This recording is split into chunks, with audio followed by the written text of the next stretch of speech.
How to open your old NGL account. Hey guys, in this video, I'll show you how to open your old NGL account in just a few steps.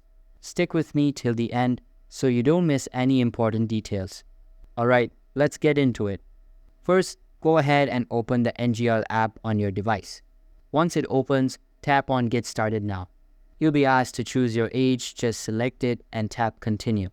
Now this next part is important. You'll see a list of social media platforms.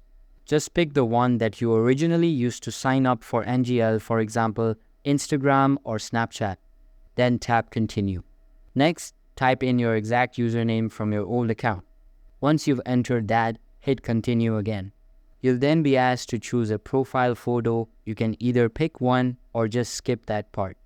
And that's it. You should now have access to your old NGL account along with all your previous data and messages.